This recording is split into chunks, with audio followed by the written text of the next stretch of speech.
Say hi to your FBI agent, everyone.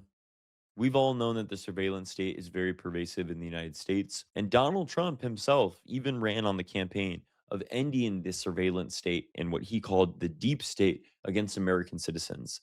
They claimed on the campaign trail that federal surveillance was being used against political opponents, and they promised to rein it in. But now that they're in positions of power, Trump's own team is pushing Congress to expand the same surveillance powers that they once claimed were being abused. And it's triggering a new civil war inside MAGA because this time the question isn't whether or not the government has the ability to spy on Americans. It's whether the movement that built itself on anti surveillance rhetoric is about to hand the intelligence agencies even more power. According to this article from the Daily Beast, top Trump advisor Stephen Miller is quietly pushing Congress to reauthorize Section 702 of the Foreign Intelligence Surveillance Act. This authority allows U.S. intelligence agencies to collect communications of non U.S. citizens located outside of the United States without an individualized warrant. And it's set to expire in April 20th unless Congress renews it. On paper, Section 702 is meant for foreign intelligence, tracking terrorists, spies, and hostile foreign actors. But the reality of that is far more complicated. Trump has publicly railed against FISA, which is the Foreign Intelligence Security Act, in the past. It was under this framework that the FBI pursued aspects of investigation into Russian interference in the 2016 presidential election, which the president has long decreed as a hoax. It also remains a highly divisive issue among ranking Republican Party members. Some MAGA loyalists reportedly feel anxious about any measures permitting this administration to carry out intelligence operations without a warrant. Others, that Section 702 is instrumental to protecting U.S. interests from a variety of threats, from narco trafficking and cyber attacks to arms struggling and terrorism. Those divisions, along with a present lack of clarity over the president's own position, pose a significant obstacle to Miller's reported efforts to push an extension through Congress before the measure expires in 2 months' time. Even though Section 702 is meant to tackle foreign intelligence, American communications often get swept up anyway. This is the same way that the government is able to track non US persons overseas, but also that person's emails, texts, or calls that they had with people inside the United States. American messages are collected too, and agencies can later search the database using American citizens' names. This is not something that's new to them. They've done this thousands of times. They call them backdoor searches. And under FBI audits, we have seen that there have been improper searches geared towards protest participants, political donors, activists, journalists, anybody that seems critical of an authoritarian regime. This means that a tool that was designed for foreign intelligence activity is being used to look up domestic political action.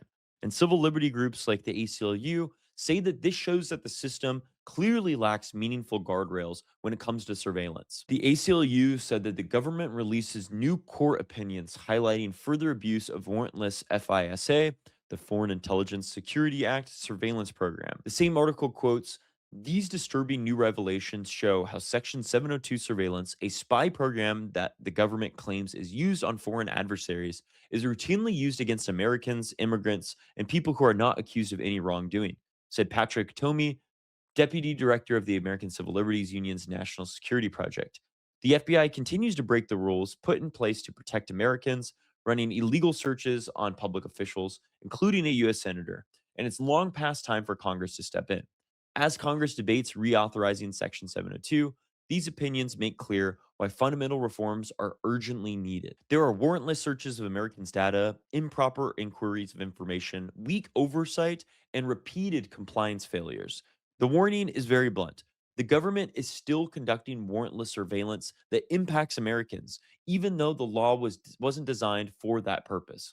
And this is where politics get really explosive. For years, Donald Trump and his allies have said that surveillance programs in the United States are used for abuse, especially during the Russia investigation. They said that intelligence agencies targeted political campaigns for their political messaging.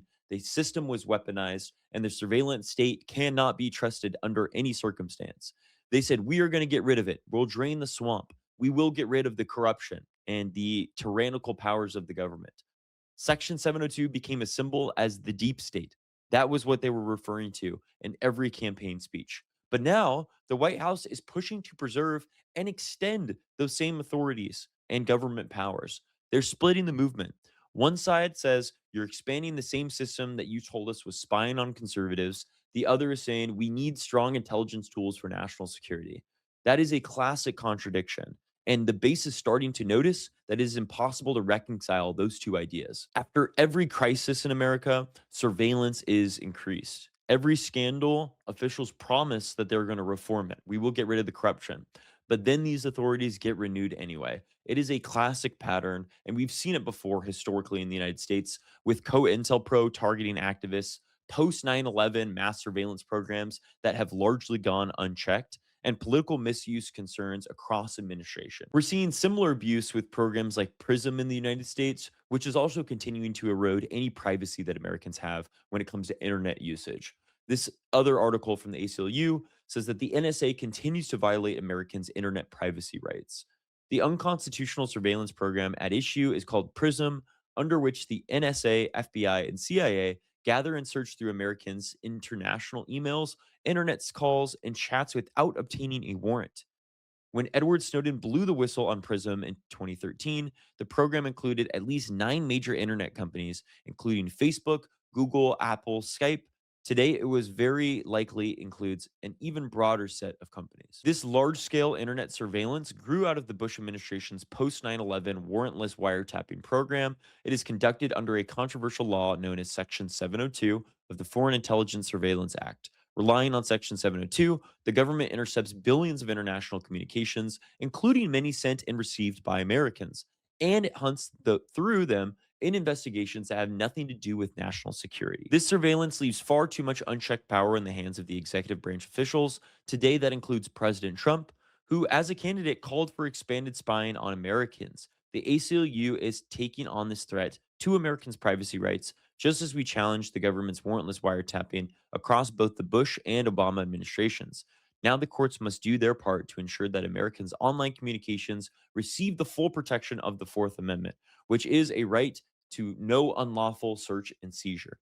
That should be guaranteed. And the ACLU is being consistent here. They called this out during Bush, Obama, Biden, Trump.